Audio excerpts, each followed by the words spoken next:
치고 풀이고 나무다. 라는 말을 들어보셨나요? 내 몸 위에 자리를 내어주고 내 몸에 있는 영양분 모두 주어서 자식들이 파릇파릇하게 피어나고 꽃 피우고 또 가지를 뻗어 나가는 게 부모의 도리이고 즐거움이라는 겁니다. 근데 그렇게 잘 키운 정원에 누군가 들어와 핀 꽃과 풀을 짓밟고 나무를 베어낸다면 내 몸에 지진을 일으켜서라도 쫓아내서 벌을 주고 싶겠죠? 아니, 내 몸을 쩍쩍 갈라서라도 그 갈라진 틈을 통해 지옥으로 보내고 싶은 그런 심정이었습니다. 저는 정말 제 자식들을 꽃을 키우는 심정으로 키웠어요.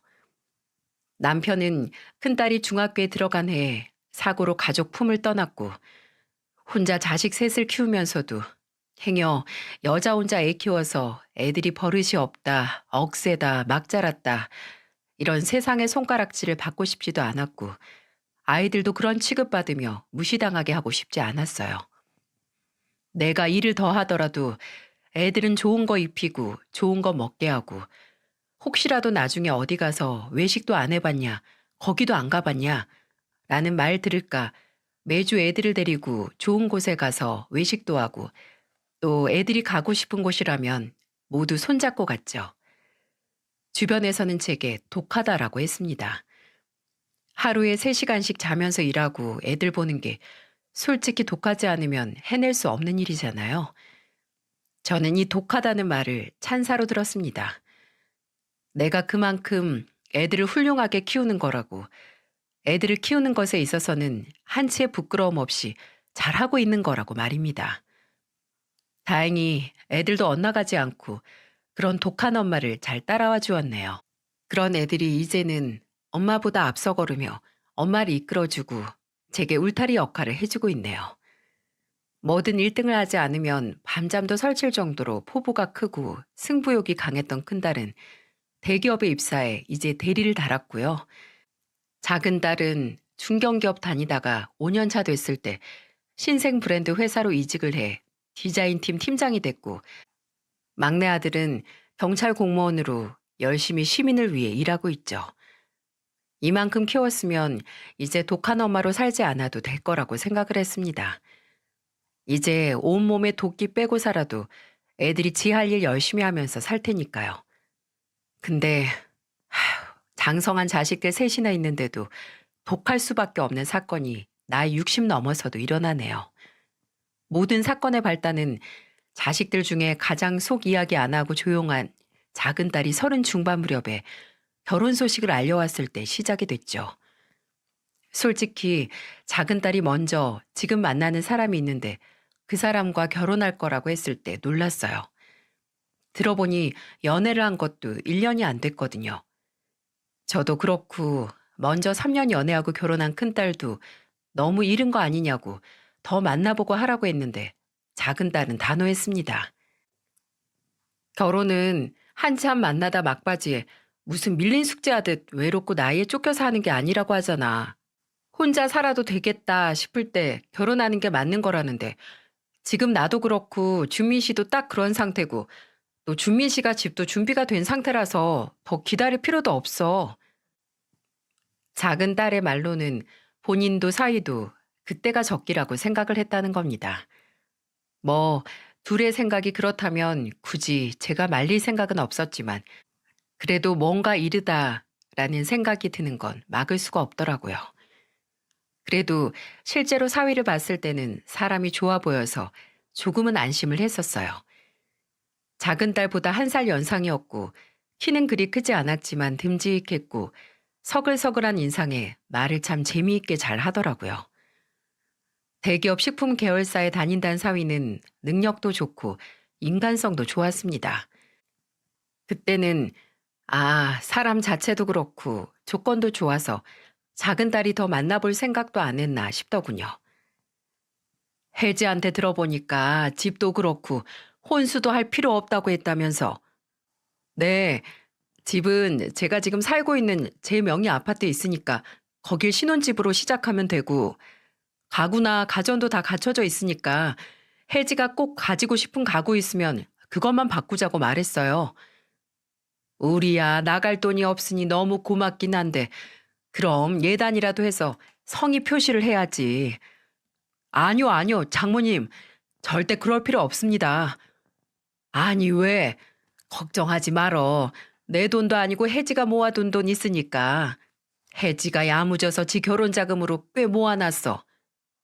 엄마, 그거 준민 씨가 일부분만 예식 비용으로 쓰고 그냥 나 가지고 있으래. 어머, 그래? 네, 예물이고 예단이고 솔직히 허례허식이잖아요. 양가 부모님 축복만 받아도 얼마든지 행복하게 살 수 있는데요. 걱정 마세요, 장모님. 저희 부모님께서도 다 이해해 주셨습니다. 작은 딸은 사이가 조건에 비해 검소하고 또 허세가 없어서 좋다고 했는데 정말 그렇더군요. 상견례에서 만난 사돈 어른과 사부인께서도 오히려 이렇게 예쁜 딸 며느리로 보내시는데 더 못해드려서 더 좋은 집 못해줘서 죄송하다는 말씀까지 하셨던 게 기억이 나네요. 그때는 자식이 부모를 빼닮아서 겸손하다고만 생각을 했는데 맞아요. 빼닮긴 꼭 빼닮은 부모 자식이었습니다. 그게 겸손이 아니고 다른 점이 아주 판에 찍어낸 것처럼 닮아서 문제였죠. 작은 딸의 결혼식은 예식도 혼수도 집도 아기가 딱 맞아 떨어지는 것처럼 해결이 돼서 크게 문제될 게 없긴 했지만 지금 와서 생각해보면 의아했던 점이 있긴 했습니다. 결혼식 전에 신혼집으로 한다는 사위집에 간 적이 있었어요. 작은 딸이 결혼하면 살게 될 집인데 궁금하기도 해서요. 근데 저는 사위가 성실한 성격만큼이나 좀 깔끔할 줄 알았어요. 근데 집에 가보니까 그건 아니더라고요. 좀 금방 이사를 마친 집처럼 어수선했어요. 뭐 위생 상태야 남자 혼자 사는 집이면 크게 깔끔한 걸 기대하진 않았지만 그래도 의외였어요. 작은 딸도 그런 점이 의외였다고 했고요. 근데 그것보다도 제가 계속 기억에 남았던 건 다른 거였는데 하나는 뭔가 이상한 냄새가 난다는 거였어요. 말 그대로 퀴퀴하다고 하기에도 애매하고 매캐하다고 해야 할까요? 이서방, 아무래도 환기 좀 해야 할 것 같은데 공기가 좀 텁텁하네. 아, 이거 제가 장모님 오신다고 해서 초를 좀 켜고 있었는데 그 냄새인가 봐요. 예전에 선물 받은 초인데 오래됐었나 보네요. 그리고 냄새뿐만이 아니었어요. 사위 아파트는 방 3개짜리 30평대 초반 아파트였는데 현관을 들어서서 가장 앞에 있는 방이 좀 이상했어요. 그 방 안에는 벽 한쪽에 장롱만 있고 정말 아무것도 없는 게 아니겠어요? 장롱안도 비어져 있었고 정말 아무것도 없었습니다. 어머, 이 방 뭐야? 계속 안 쓰고 있었나 보네. 아, 네. 아무래도 혼자 쓰다 보니까 방이 남았어요. 그렇다고 굳이 방 여기저기 물건 놓는 것도 어수선하기만 해서 혜지 들어오면 옷방으로 쓸까 해요. 그때는 그냥 사위의 말을 듣고 그런가 보다 했어요. 무슨 생각을 하겠어요. 그래도 이상한데? 라고 의심하기에도 이상했고 작은 딸도 본인이 이사 들어오면 집을 싹 청소하고 인테리어도 다시 한다고 하는데요. 이런 미심쩍은 기억을 금방 잊을 정도로 작은 딸은 결혼 후에 잘 살았습니다. 결혼하고 넉 달도 안 지나서 금방 임신도 했고요. 본인 예상보다 일찍 아이를 갖긴 했지만 그래도 작은 딸은 엄마가 되는 걸 기대했어요. 그 옷방으로 하기로 한 방을 다시 아기 방으로 한다고 하더군요. 사위도 워낙 가정적이고 자상해서 좋은 아빠가 될 거라고 생각했습니다. 아내에게도 심지어 장모에게도 잘하는데 본인 자식에겐 얼마나 잘하겠어요? 결혼하고 얼마 되지 않았을 때 제가 작은 딸하고 통화를 하다가 다음 주에 오랜만에 친구들하고 나들이 가는데 입고 갈 게 없네 라는 말을 한 적이 있어요. 아시다시피 정말 입을 옷이 없던 게 아니고 나들이 핑계로 오랜만에 옷이나 장만해야겠다는 말을 한 거죠. 근데 그 통화를 하고 이틀 뒤에 사위가 연락이 왔어요. 같이 쇼핑 가자고. 본인이 옷을 사준다고요. 전 아니라고 알아서 산다라고 말했는데 어차피 본인도 살 게 있으니 다 같이 가자고 하는 게 아니겠어요? 그래서 딸하고 사위하고 백화점에 갔죠. 근데 아무리 여성복 매장을 돌고 또 돌아도 마땅히 살 게 없는 겁니다. 왜 그냥 눈에 안 차는 걸로 대충 사면 사고 옷장에 처박아 두고 손이 잘 안 가게 되잖아요. 근데 나중에는 제 작은 딸도 아까 입어본 걸로 사자고 하더군요. 제가 너무 미적지근하게 굴었나 봅니다. 근데 그때 사위가 그러더군요. 여보, 그럼 당신은 지하에 있는 카페라도 가서 뭐 먹고 있어. 앉아서 쉬면서. 나는 장모님이랑 한 바퀴 더 돌다 갈게. 아닐세 이서방. 나 아까 그 니트로 사야겠어. 아니에요, 장모님. 괜히 마음에 안 차는 걸로 사지 마시고 딱 한 바퀴만 더 돌아봐요. 이러니 제가 어떻게 사위를 안 좋게 볼 수 있었겠어요. 제 첫째 사위가 좀 무뚝뚝하고 표현을 못하는 성격이거든요. 그래서 둘째 사위를 봤을 때는 이래서 사위 사랑은 장모라고 하는 말을 이해할 수 있었죠. 한때는 아주 사소한 걸로도 내 딸보다 더 나를 이해해주는 사위를 참 의지했네요. 그리고 기억하기론 제가 그날 더 감동을 한 게 막상 제 옷을 다 사고 저녁 식사 후에 작은 딸과 사위가 저를 집까지 데려다 줬는데 생각해보니 사위는 뭘 안 산 겁니다. 제가 부담스러워할까봐 가기 전에 본인도 살 게 있다고 둘러댔던 거죠. 지금 생각해보면 그런 미처 생각하지 못하면 스쳐 지나갈 수 있는 배려가 저를 더욱 장님으로 만든 것 같습니다. 그저 그때 우리 사위는 참 자상하고 사람 됨됨이가 좋다. 내 딸이 결혼을 잘했다 생각을 했던 제 머리를 어디다가라도 부딪혀 그 기억을 잊고 싶습니다. 그런 끔찍한 생각을 하게 된 사건의 시작은 작은 딸이 결혼하고 반년 정도 지났을 때였죠. 작은 딸이 연락이 잘 안 되더라고요. 문자를 몇 통 보냈는데도 답장이 통 없어서 무슨 일이 있나 부재중 전화도 남겨놨습니다. 그리고 다음날 저녁에 전화가 오더라고요. 아유, 이제 엄마 생각이 났어? 왜 이렇게 연락이 안 돼? 아, 엄마, 나 너무 정신이 없었어요. 왜? 무슨 일인데? 혹시 산부인과 다녀왔니? 설마 몸에 무슨 문제 있대? 아니, 아니, 그게 아니고 지금 집에 시부모님이 와 계세요. 아, 그래서 정신이 없었어? 그래, 정신 없을 만도 하네. 며칠 있다 가신다니? 몰라요. 언제 가실 건지. 아니, 그게 무슨 소리야? 알고 보니 사위와 작은 딸 집에 왔다는 사돈내외는 잠깐 놀러 온 게 아니었습니다. 작은 딸 시댁이 쫄딱 망했다는군요. 사돈 어른이 주유소를 운영한다고 들었는데 몇 년 전 대리점을 늘리면서 기존에 있던 주유소로 대출을 받았고 작은 딸이 결혼하기 2년 전 주택담보대출까지 받아서 무리하게 사업을 확장하다가 결국 집도 경매로 넘어가서 오고 갈 곳이 없게 됐다는 겁니다. 그래서 급하게 장남인 사위 집으로 들어오게 된 거고 제 작은 딸은 하루아침에 시부모님을 모시고 살아야 되게 된 거죠.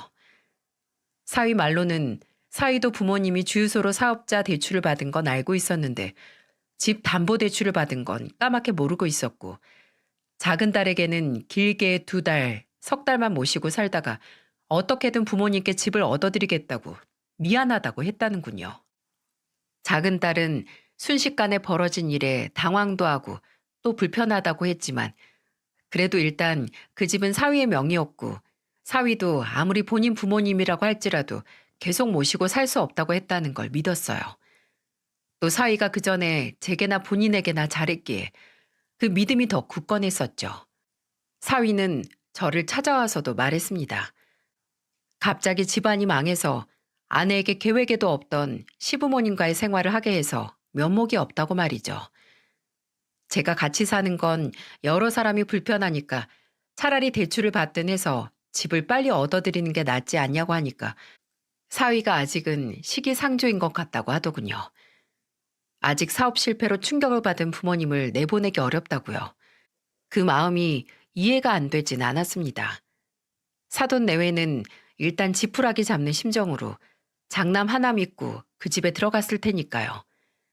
이제 홀몸도 아닌 작은 딸이 걱정이 되긴 했지만 작은 딸도 어쩔 수 없지 힘들 때 돕는 게 가족이니까 하고 참는다는데 제가 뭐라 하겠어요. 그냥 조금이라도 스트레스 받거나 하면 참지 말고 엄마 집으로 오라고 그렇게 말했습니다. 처음에는 작은 딸은 제가 한 말처럼 자주 제 집에 와서 자고 갔었어요. 아무래도 식구가 3명이 불어난 건데 집이 엄청나게 좁게 느껴지고 불편하기도 했겠죠. 또 시댁이 사위와 작은 딸 집에 얹혀 사는 거지만 작은 딸에게는 시집살이처럼 느껴질 테고요. 시부모님이 아이 방으로 쓸 방을 시부모님이 쓰신다고 하셨는데 그 전에 집에서 쓰던 물건을 조금도 안 버리고 몽땅 가져오신 것 같다고 집에 발 디딜 틈도 없다고 하더군요.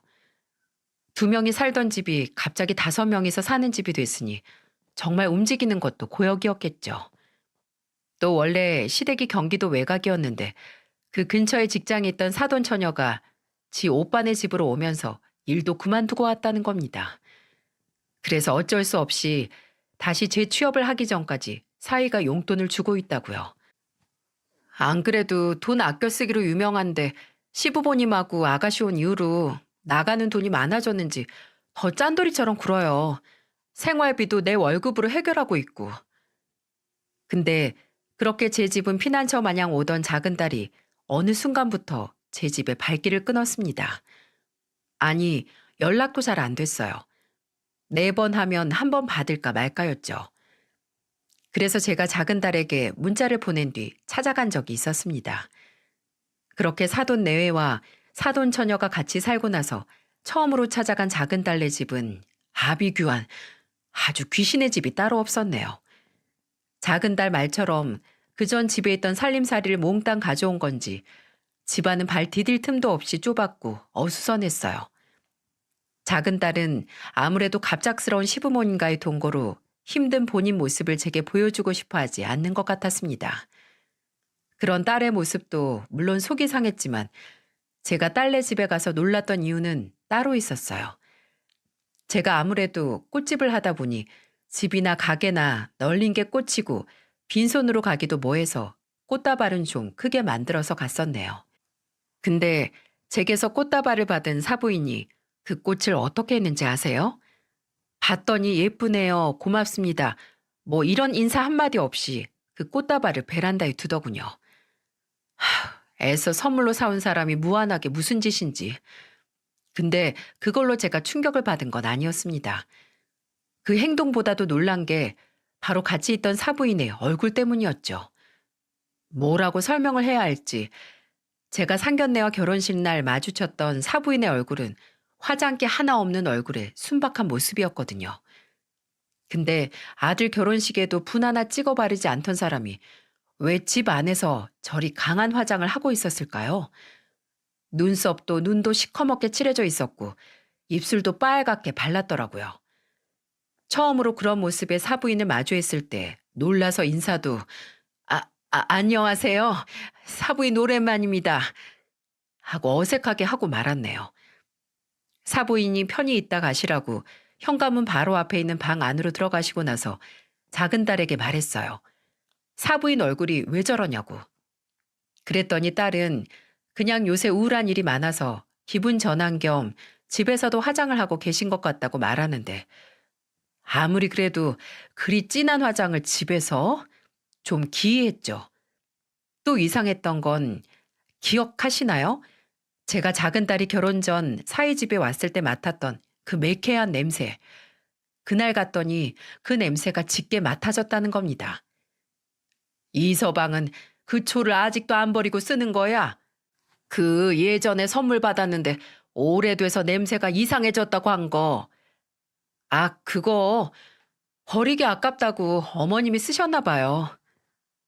아무리 봐도 작은 딸이 그 집에서 사는 게 아니 적어도 임신했을 때 그런 스트레스를 받는 게 아니라고 생각을 했습니다. 그래서 작은 딸에게 출산 전이라도 저한테 와서 지내라고 했어요. 그랬더니 작은 딸도 처음에는 알겠다고 했는데 나중에는 또 아직 회사에 나가는데 엄마 집은 회사랑 너무 멀다고 괜찮다고 하는 겁니다. 제 집이 그 당시 작은 딸 신혼집이랑 멀긴 했어요. 차로 1시간은 넘게 갔어야 하니까요. 그러다가 또 연락이 뜸해지고 나중에 큰딸에게 들어보니 큰딸이 조카들이 쓰던 아기용품이나 옷가지를 준다고 이서방을 시키든지 해서 집에 들르라고 연락을 했나 봐요. 근데 그때 작은 딸이 어차피 지금 들고 와도 놓을 곳도 없다고 다른 사람을 주든 하라고 본인은 알아서 한다고 했다는 겁니다. 근데 분명 작은 딸은 임신 초기 때부터 언니가 물건을 깨끗하게 쓰고 애들 용이라도 늘 고구만 사서 그거 물려받으면 된다고 했었거든요. 임신과 직장, 심지어 망한 시대까지 신경 쓰고 걱정할 게 많아서 귀찮아하는 건지 지 언니와 동생 그리고 제 연락까지 작은 딸은 잘 받지 않았습니다. 저는 이때 사위 집에 들어가서 직접 딸의 짐을 싸서라도 딸을 데리고 제 집으로 왔어야 했어요. 아직도 후회가 되네요. 왜 자식이 크고 결혼도 해서 지 앞가림 할 거라는 생각 하나로 그렇게 손을 놓고 있었는지. 그렇게 연락이 뜸하던 작은 딸은 어느 날 불현듯 저를 찾아왔습니다. 그것도 새벽 1시. 폭우가 새벽까지 내리던 날이었죠. 저는 주택에 살고 있는데 대문에 초인종이 달려있긴 하지만 비가 많이 오고 바람이 많이 부는 날이면 종종 그 초인종 소리가 안 들리곤 했어요. 빗소리 때문도 있지만 전선 때문인지 초인종 소리가 희미해졌었죠. 기억하기론 새벽 3시 정도 된 시간이었던 것 같아요. 잠을 자다가 우수수 떨어지는 소리 틈으로 들리는 개 짖는 소리를 들었습니다. 이웃집에 큰 개가 있었는데 그 개가 아주 시끄럽게 짖는 거예요. 잠결에 뭐 때문에 저렇게 짖지? 라는 생각을 했는데 그때 엄마! 엄마! 눈이 번쩍 뜨였습니다. 빗소리와 개 짖는 소리를 뚫고 창문 밖으로 들리는 저 목소리를 저를 부르는 소리였어요. 처음에는 어느 집을 찾아온 거지 했지만 벌떡 일어나서 가만히 들어보니 그건 바로 제 작은 딸의 목소리였어요. 저는 무슨 정신인지 집안에서 버튼 하나로 대문을 열어줄 생각도 못하고 우산을 들고 집 밖으로 뛰쳐나갔어요. 비가 와서 눈앞은 잘 안 보이고 대문을 여는 손도 헛돌아 미끌거리는데 저는 정신없이 대문을 열었어요. 혜지야, 너 지금이 몇 시야? 아니, 왜 우산도 없이 왔어? 엄마, 엄마, 나 좀 살려줘요. 나 좀 살려줘. 문이 열리자마자 제게 매달리는 작은 딸을 붙들고 집 안으로 들어갔어요. 들어가면서 봤는데 작은 딸은 그 비가 오는 날 맨발에 슬리퍼를 신고 품에는 작은 가방을 소중히 껴안고 있었습니다. 분명 눈앞에 정말 오랜만에 보는 연락도 안 되던 작은 딸이 있는데 이게 무슨 상황인지 도통 가늠이 안 되는 거예요. 저는 일단 비를 쫄딱 맞은 작은 딸에게 뜨거운 물로 씻고 나으라고 했지만 작은 딸은 어리 빠진 얼굴로 옷만 갈아입고 넋이 빠져서 앉아만 있는 거예요. 혜지야, 일단 너 좀 뜨거운 물로 몸 좀 녹여. 이게 뭐야? 너 이러다 잘못되면 애는 어떻게 할 건데? 엄마, 이제 다 소용없어요. 다 필요 없어. 아니, 그게 무슨 소린데. 너 정말? 일단 너 여기 이러고 온 거 이서방은 알아? 이서방 때문이야? 답답해 미칠 지경인데 제대로 설명도 안 해주는 작은 딸을 보고만 있다가 저는 휴대폰을 집어들었어요. 안 되겠다. 지금 이서방한테 전화해서 엄마 안 돼. 나 지금 도망 온 거란 말이야. 그 사람한테 절대 말하면 안 돼. 도망? 너 그게 무슨 소리야? 도망이라니? 지금 이 시간에 이 꼴로 엄마 집에 온 게 도망을 나와서라고? 이서방한테서? 혜지야, 엄마 답답해 미치는 꼴 보기 싫으면 당장 이게 무슨 일인지 말해. 대체 이서방이 무슨 짓을 한 건데? 얼빠진 딸을 붙들고 소리쳤습니다. 답답해서 당장 내 딸에게 무슨 일이 일어난 건지, 내가 모르는 무슨 일이 있는 건지 당장 알아야겠어서 몸에서 사리가 나오는 것 같았어요. 저는 일단 아직도 정신이 없어 보이는 딸의 젖은 머리를 말려주고 슬리퍼를 신고 오느라 빨개진 발은 뜨거운 수건으로 덮어 마사지를 해줬어요. 그렇게 제 곁에 있으면서 좀 진정이 됐는지 작은 딸은 소중히 들고 온 작은 가방을 열더군요. 그 안에서는 제가 잘 모르는 기계가 나왔는데 카메라와 녹음기로 보였어요. 그걸 꺼내서 몇 번 만지작 하다가 작은 딸은 드디어 본인의 집에서, 아니, 그 지옥에서 있었던 일을 설명하기 시작했고, 저는 피눈물을 흘려야 했습니다. 어디서부터 설명을 시작해야 할까요? 작은 딸의 시부모님이 들어와 임시로 같이 살기 시작하면서부터 좀 이상했다고 해요. 어머님도 아버님도 아가씨도 솔직히 너무 편하게 지내는 거예요. 아무리 아들 집이라고 해도 마치 본인 집들처럼 물건도 옮기고 심지어 가구까지 옮겨서 본인들이 가져온 물건들 놓고, 그게 점점 도가 지나쳐서 한 번은 아가씨가 시부모님이 지인 장례식에 가신 날 집으로 본인 친구들 2명을 아무 말 없이 데려와서 재우고 갔는데 내가 너무 화가 나서 말했어요.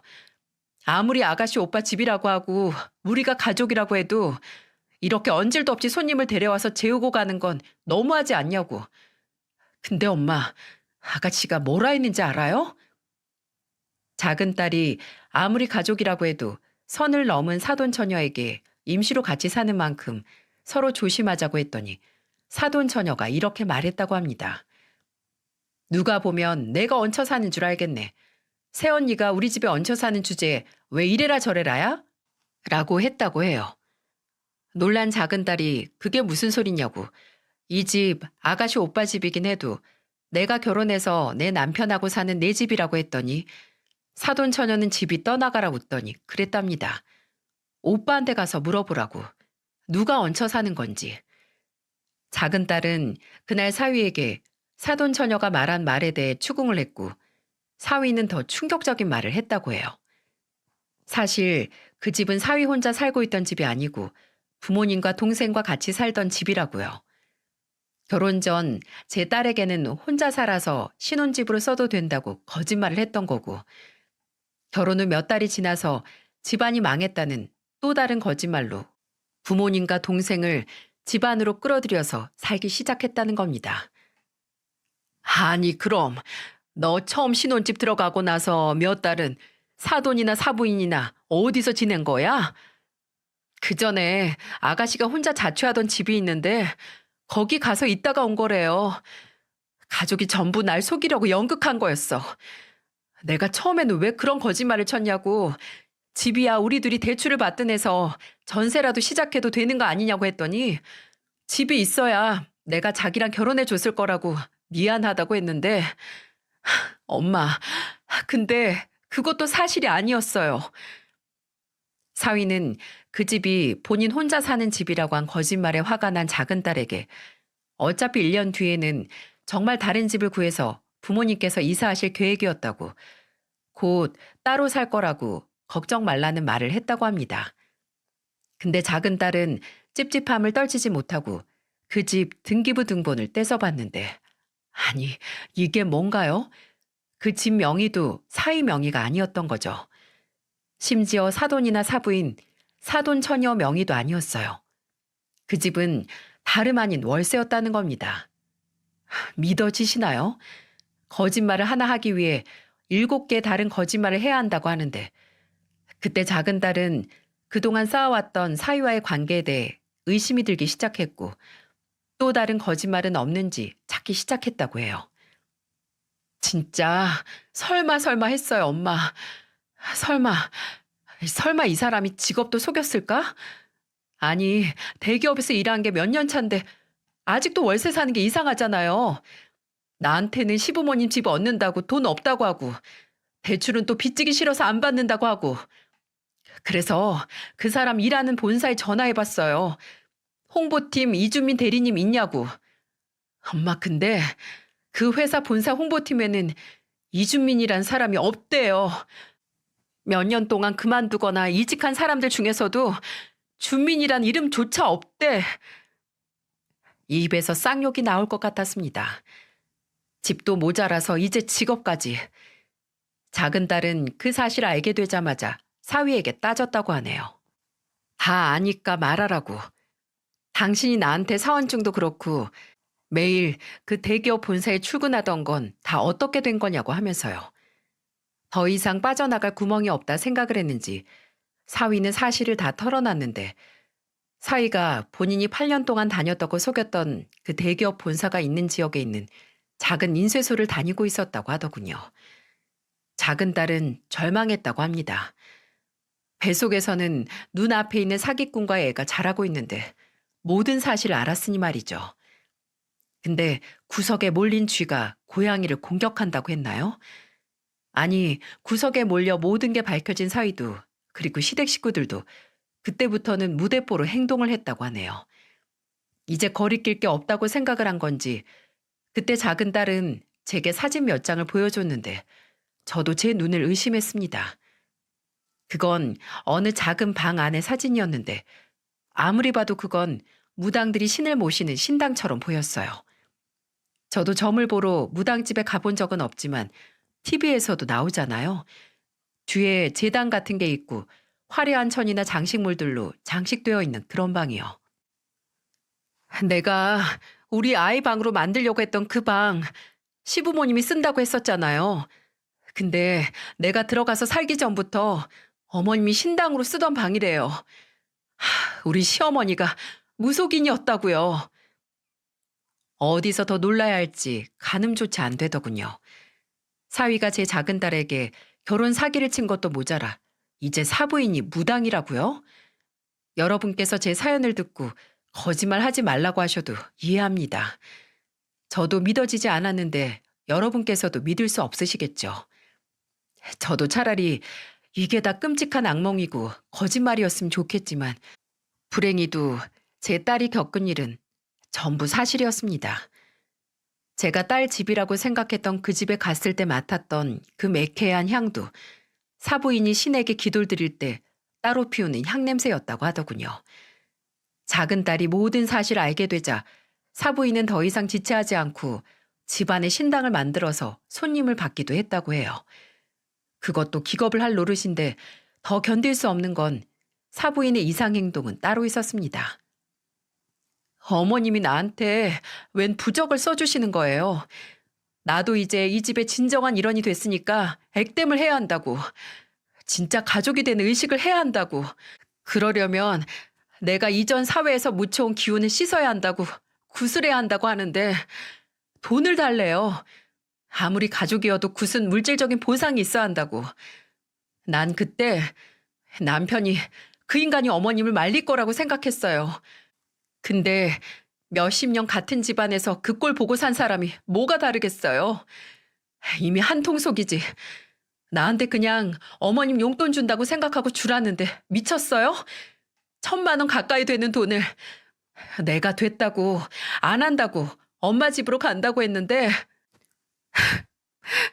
그때부터 더 이상 그 집에서 살 수 없다고 생각한 작은 딸은 제 집으로 오려고 했지만 온 가족이 합심을 해서 작은 딸을 막았다고 합니다. 휴대폰을 뺏고 물건을 숨기고 작은 딸이 회사에 가면 데려다주고 데리러 가는 명목으로 감시도 했다고 해요. 작은 딸도 처음에는 임신도 했고 무서워서 눈치를 보고 가만히 있었는데 점점 도가 지나쳤다고 해요. 사부인은 작은 딸에게 남은 기운을 지운다고 작은 딸이 집에 있으면 시도 때도 없이 쌀을 뿌리고 콩을 뿌리고 밥은 속을 정화시켜야 한다고 미음밖에 먹지 못하게 했고 간이 된 건 일절 못 먹게 막았다고 해요. 밖에서도 못 사 먹게 계속 전화를 해서 방해하고 물어보고 그날 점심 메뉴를 찍어서 보내라고 했고요. 그런 해괴한 짓거리를 참을 수 없었던 작은 딸은 사위에게 통보를 했다고 합니다. 더 이상 이렇게 못 산다. 애는 내가 혼자 키우는 한이 있더라도 당신하고 이혼을 하겠다고요. 그리고 사실 작은 딸이 사위와 사위 가족의 비밀을 알기 전에 사위가 작은 딸에게 돈을 빌려갔다고 해요. 결혼 전 사위가 목돈으로 가지고 있으라는 돈이었는데 예식 비용으로 쓰고 남은 돈이 7천만 원 정도 됐었죠. 임신 사실을 알고 얼마 지나지 않아 사위가 같은 회사 사람에게 좋은 투자 정보를 들었는데 당장 투자할 현금이 없다고 그걸 작은 딸에게 빌려달라고 했다는 겁니다. 몇 달 안에 몇 배로 불어날 게 틀림없다고 바로 갚는다고 하면서 말이죠. 그때는 사위가 대기업 사원이라고 철석같이 믿고 있기도 했고 또 집도 혼수도 전부 사위가 해왔으니 안 빌려줄 수 없어서 작은 딸이 빌려줬다고 합니다. 근데 몇 달이 지나도 그 투자에 대한 소식을 사위에게서 못 듣고 있었는데 모든 사실을 알고 나선 더 이상 지체할 수 없게 된 거죠. 작은 딸은 그때 빌려간 7천만 원 내놓으라고 그 돈 나한테 돌려주고 갈라서자고 말했는데 그때부터 사위 눈이 뒤집혀서 난동을 부렸다고 하네요. 작은 딸은 그때까지 그 인간들이 자신에게 더한 짓을 할 거라는 걸 알지 못했던 겁니다. 지가 한지 생각도 못하고 눈이 돈 사위는 작은 딸에게 손을 들고야 말았고 심지어 그 부모와 동생 할 것 없이 사위가 제 딸을 때리는 걸 보고 모른 척하고 사부인은 같이 때린 적도 있다는 거예요. 눈앞에 벌겋게 달아오르는 것 같았어요. 딸이 울면서 본인이 어떻게 맞아왔고 심지어 사부인이 아파트 계단에서도 밀려고 했다는 소리를 했을 때는 목구멍에서 숨소리 하나 나오지 않았습니다. 그러다가 불현듯 작은 딸의 배에 눈길이 갔어요. 그때 작은 딸이 두껍고 큰 옷을 입고 있긴 했는데 저는 뭐에 홀린 사람처럼 일어나 작은 딸 배에 손을 가져다 댔습니다. 임신을 했어도 배가 많이 안 나오는 그런 사람들이 있긴 있습니다. 막달이 돼서도 큰 옷을 입으면 티가 나지 않는. 근데 그렇다고 해도 만졌을 때 이렇게 밋밋하진 않아요. 저는 작은 딸의 납작한 배에 손을 얹고 얼굴을 들어 작은 딸과 눈을 마주쳤어요. 혜지야, 너 이거. 제 목소리를 듣자마자 작은 딸은 아이처럼 울음을 터뜨렸습니다. 지금까지 말을 하면서도 눈물을 흘리거나 살짝 흐느끼기만 할 뿐 울음을 꾹 참던 딸이 아무것도 없는 본인 배에 제가 손을 대자마자 크게 통곡을 하기 시작했어요. 저는 한동안 얼이 빠져서 있었습니다. 한참 제 품에서 울던 딸을 안고만 있다가 딸이 그 인간들이 내 아이를 나한테서 뺏어갔어요. 영원히 못 보게 뺏어갔어. 라고 울부짖을 때 저도 덩달아 울음이 터졌네요. 그렇게 저희 모녀는 둘이서 얼싸안고 한참을 울었습니다. 탈진하듯 울음을 멈춘 작은 딸은 말했어요. 사위가 그 자식이 또 성질을 못 이기고 작은 딸을 집안에서 밀었고 작은 딸이 중심을 잃고 소파로 쓰러졌다고 합니다. 그리고 그때 소파 팔걸이 쪽에 옆구리를 부딪혔는데 그날 저녁에 극심한 복통에 응급실로 실려갔고 끝내 20주가 막 지난 아이를 떠나보냈다고요. 큰딸이 작은 딸에게 아이용품 가져가라고 연락하기 며칠 전이더군요. 저는 이제 울 힘도 없이 처음 가진 본인 자식을 허무하게 떠나보낸 이야기를 하는 작은 딸의 이야기를 듣다 말했어요. 왜 진작 엄마에게 말하지 않았냐고. 왜 그 자식이 말했던 게 다 거짓임이 드러났을 때 그 집을 나오지 않았냐고요. 네 동생이 경찰인데 왜 진즉 진짜 가족을 찾아오지 않았냐고 작은 딸을 붙들고 말했습니다. 딸이 그러더라고요. 처음 그 집이 사위가 혼자 사는 집이 아니었다는 걸 알고 사위 직업이 인쇄소 직원이었다는 걸 알게 됐을 때는 그래도 되돌릴 수 있을 거라고 사실을 알았으니 됐다고 생각을 했다고 합니다. 사위 말대로 1년 안에 시부모님 집을 구하기 전까지 참으면 된다고요. 근데 점점 수면 위로 사위가 지금껏 했던 거짓말들이 드러나기 시작했고 정신을 바짝 차렸을 때는 이미 사위에게 맡고 있었다고요. 작은 딸이 말하기로는 유산하기 전까지 기억이 없다고 해요. 그냥 기억이 뿌옇다고요.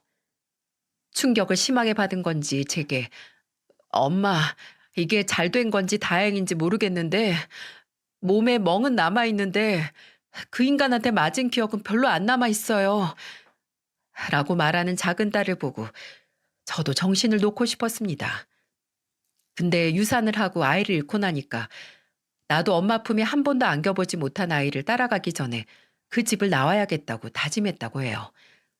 근데 그 전에 꼭 할 일이 있었는데 이렇게 나가서 그냥 이혼만 하기엔 억울해서 사위나 시댁 인간들이 본인에게 한 짓들을 증거로 만들어야겠다고 생각했다네요. 다 같이 합심해서 나 하나 등신 만들었는데 이혼할 때도 마찬가지겠지. 내가 미친 거라고, 내가 미쳐서 유산하고 이혼하자고 하는 거라고 몰아갈 수도 있잖아요. 그래서 증거 다 모을 때까지 더 참았어.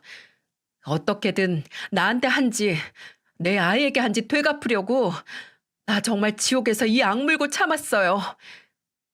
작은 딸이 비 오는 날 품에 소중히 안고 온 그 가방에서 나온 작은 카메라 녹음기가 그 증거였습니다. 작은 딸은 병원에서 퇴원하면서부터 집안에 가정용 CCTV를 설치했고 매일 몸에 녹음기를 지니고 생활을 했다고 해요. 유산하고 나서 작은 딸에게 사위와 시댁 인간들은 더 가혹하게 굴었고 그 모습이 전부 그 작은 기계 안에 녹화가 되고 녹음이 됐다고요. 저는 차마 그 영상을 보지 못했습니다. 나중에 그 영상을 본 큰딸에게 듣기로는 사부인이 작은 딸에게 물을 뿌리고 세탁기에서 꺼내온 옷들을 던지고 심지어 불로 위협도 하는 장면도 있었다고 하네요. 부적에 불을 피워서 그걸 작은 딸 얼굴에 가져다 댔다고요. 사위도 더하면 더했지 덜하진 않았다고 하는데 작은 딸의 머리통을 후려갈기고 목 뒷덜미를 잡고 이리저리 끌고 다니기도 했다고 합니다. 장면을 보지 않고 듣기만 해도 머리 꼭대기로 피가 몰리고 당장 그것들을 잡아다 무자비하게 두들겨 패고 싶었어요. 그 어떤 벌을 받는다고 해도 그 인간들만큼은 제 손으로 꼭 지옥으로 보내고 싶었습니다. 작은 딸에게 모든 설명을 듣고 저는 바로 아들에게 연락을 했어요. 아들은 경찰이니 저보다도 그때 작은 딸이 그 인간들을 고소하는 절차에 도움이 될 테니 말입니다. 아들 또한 본인 누나가 당한 일에 대해 법보다 주먹으로 무력으로 보복을 하고 싶어 할 정도로 분노했지만 입장이 입장이고 또 앞으로 작은 딸이 할 고소에 영향이 갈지도 모르니 꾹 참자고 했어요. 근데 저는 도저히 참을 수가 없더라고요. 다음 날 낮에 작은 딸이 지 동생과 경찰서에 가고 변호사 사무실에 갈 때 저는 혼자 사위의 집에 갔습니다. 내 딸을 몇 개월 동안 지옥에서 살게 한 그 악기들이 있는 곳으로요.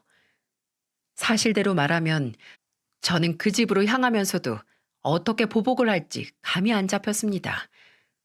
그저 평범한 사람인 제가 비정상적인 인간이 내 딸에게 저지른 일에 대한 보복을 얼마나 독창적이고 악독하게 상상할 수 있겠어요. 조금이라도 되갚아주겠다고 마음을 먹긴 했는데 가서 쥐어 패는 것만으로는 속이 안 풀릴 것 같았죠. 그러다가 길가에서 고소한 냄새가 나는 거예요.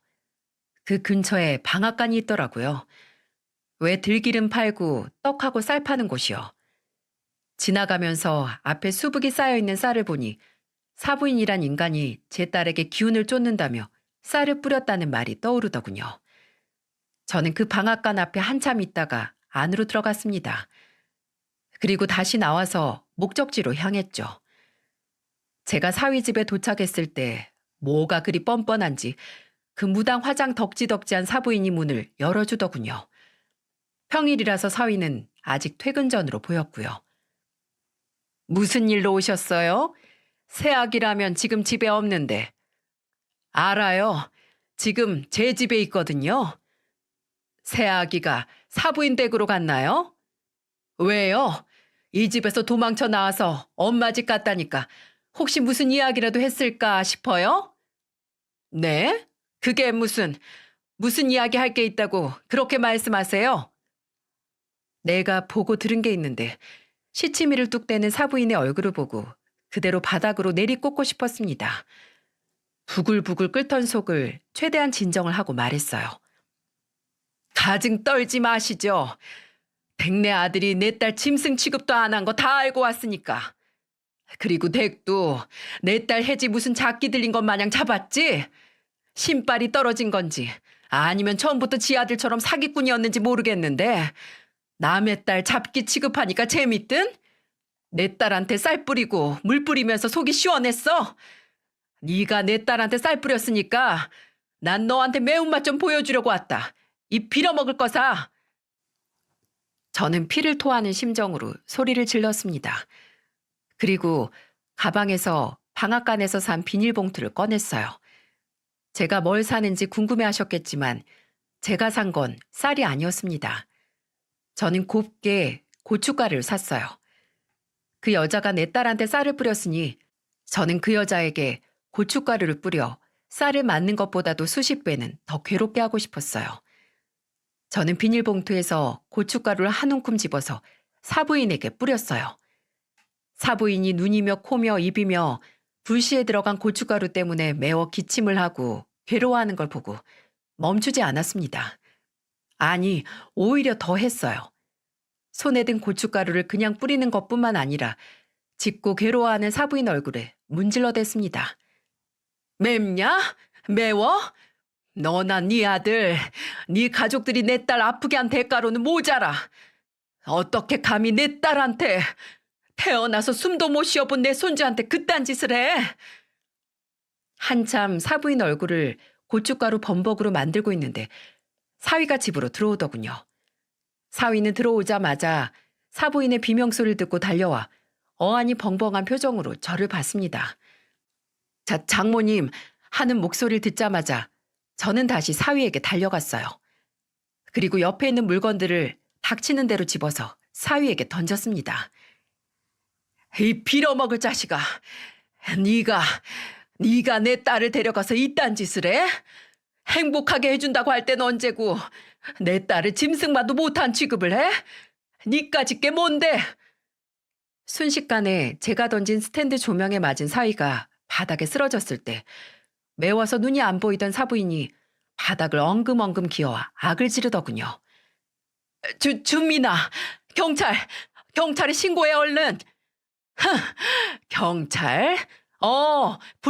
불러. 나도 경찰 만나서 할 말 많으니까 부르라고. 내 딸이 이 집구석에서 당한 일 내가 다 알고 있고 증거도 있으니까 얼른 불러. 지들 죄를 지들이 잘 알았겠죠. 제가 손수 휴대폰을 들어 경찰을 부르려고 하자 사위가 저를 막아섰습니다. 제게 일단 진정하고 대화를 하자더군요. 본인도 할 이야기가 있다고 하면서요. 저는 이제 나한테도 사기치려고? 일 없어. 너 같은 쓰레기 입에서 나오는 게 쓰레기지 무슨 말이 더 있겠어. 경찰 부를 생각 없으면 가만히 내 딸이 니들 가족 살 바르는 거나 기다려. 이제 시작이야. 너 내 딸이랑 내 손주한테 한 짓 벌받게 할 거니까 각오하라고. 라고 마지막 고함을 지르고 그 집을 나왔습니다. 뒤에서 사부인이 나 죽네 나 죽어 하면서 오열을 하는 게 들렸지만 그저 매운맛 좀 본 걸로 엄살이 심하더군요. 저는 제 딸의 복수를 했고 딸은 경찰서에서 사위를 결혼 사기와 폭행 그리고 사부인을 모욕죄와 폭행으로 고소를 했습니다. 이걸 다행이라고 해야 할지 모르겠지만 금전적인 피해는 초반에 빌려준 7천만 원이 전부였어요. 사위가 이후 모든 거짓이 들통났을 때 신용 등급이 좋은 딸 명의로 대출을 받으려고 하고 사돈 어른까지 며느리 명의로 대출을 받으려고 하고 심지어 사돈 처녀도 무슨 네일아트인지 뭔지 가게를 낸다고 돈을 빌려달라고 제 딸을 못살게 굴었다고 하더군요. 그리고 딸이 그 요구들을 들어주지 않자 사위와 사부인의 폭행의 정도가 점점 거세진 거라고 하더군요. 더 놀라운 건 사부인 그 무속인 있죠? 이미 사기굿으로 악명이 자자해서 정가가 있더라고요. 아주 집안이 대대로 사기꾼 피가 흘렀던 겁니다. 작은 딸이 목숨을 걸고 그 지옥에서 수집을 한 증거들로 혐의가 입증이 됐고 그 사기꾼 모자는 구속이 됐습니다. 이혼 소송이 끝나기도 전에 1심에서 사위는 징역 3년과 사부인은 징역 8개월을 선고받았죠. 근데 제가 정말 어처구니 없는 이야기를 해드릴까요? 사위가 일하던 곳 인쇄소에서 사위에게 선처를 바란다는 탄원서를 제출하겠다고 한 거예요. 딸 이혼 변호사에게 듣기로는 그쪽에서 항소를 하기 위해 직장 동료들에게 부탁을 했다는데 믿어지시나요? 아니, 지 아내가 유산을 할 때까지 패고 사기를 치고 돈을 갈취한 놈이 뭐가 억울하다고 탄원서를 제출하나요? 눈이 횟가닥 도는 줄 알았네요. 저는 큰딸과 함께 그 인쇄소를 찾아갔어요. 무작정 쳐들어가 사장과 직원들이 보는 앞에서 제 딸이 사위에게 폭행당하는 장면을 큰딸의 타블렛 PC로 보여줬습니다. 이게 지금 당신들이 탄원서 보내서 형량 줄여주겠다고 한 인간의 본 모습이에요. 뭐가 속았는지 모르겠지만 이준민 이 인간, 이 인쇄소 다니는 게 쪽팔려서 불쌍한 내 딸한테는 대기업 다닌다 거짓말 치고 사기 결혼한 몹쓸 인간이라고. 댁들이 뭘 안다고 이준민이가 그럴 사람이 아니라고 탄원서를 써줄 생각을 했는지 모르겠지만 같이 살아본 내 딸이 당한 일, 당장 무기징역을 받아도 충분치 않은 일이에요. 그러니 생각이란 게 있으면 탄원서 쓸 생각도 하지 마세요. 그렇게 인쇄소에서 난리를 쳤지만 알고 보니 그 인쇄소 직원들도 또 다른 피해자였습니다. 그 자식과 그 자식 변호사가 무슨 짓을 했는지 모르겠지만 그 인쇄소 동료 직원들은 그 사기꾼 자식을 세상 착한 사람이라고 알고 있었고 고소당한 사건에 대한 직접적인 혐의나 내용도 모르고 있더라고요. 그 인쇄소 사장은 화가 나서 부들부들 떠는 제게 사과를 하고 달래며 말했습니다. 이 정도로 심각한 일인 줄 몰랐다고. 죄송하다고. 이제 알았으니 절대 탄원서 제출도 안 하고 조치를 취하겠다고 했어요. 다행히 탄원서는 제출되지 않았고 끝내 사위와 사부인은 실형을 살게 됐습니다. 지금 제가 이렇게 사연을 쓰고 보내는 순간에도 감방 안에서 지들이 저지른 업보를 받고 있겠죠. 솔직히 마음 같아서는 그 두 모자가 사형이라도 당했으면 좋겠지만 어찌하겠습니까? 아직 법이 그렇다는 것을. 작은 딸의 이혼 소송은 그 모자가 감옥에 들어간 이후에도 이어졌습니다. 변호사가 구치소를 오가면서 소송을 진행해야 했죠. 그리고 무사히 이혼을 할 수 있었고 지금 제 딸은 정신과 치료를 하면서 마음의 상처를 달래고 있어요. 상담사 말로는 딸이 그 인간들과 지내며 당했던 일들을 일부분 기억에서 지우면서 현실을 도피했고 약간의 세뇌를 당한 것 같다고 하더군요. 아마 딸의 치료는 예상보다 오래 걸릴 것 같습니다. 그래도 몇 년, 몇십 년이 걸린다고 해도 상관없어요. 그저 이렇게 치료를 받을 기회가 있는 것만으로도 지금은 감사하고 딸이 잘 따라만 와준다면 바랄 게 없습니다. 그리고 저도 시간이 얼마가 걸리든 그런 딸 곁에서 딸을 지지하고 응원하면서 딸이 절대 혼자가 아니라는 사실을 매 순간 일깨워 줄 거예요. 사연을 들어주신 분들께서도 부디 제 딸이 하루빨리 이 악몽과도 같은 사건의 그림자에서 벗어날 수 있게 기도해 주시길 바랍니다. 저 또한 여러분의 행복과 가정의 평안을 바라겠습니다. 감사합니다.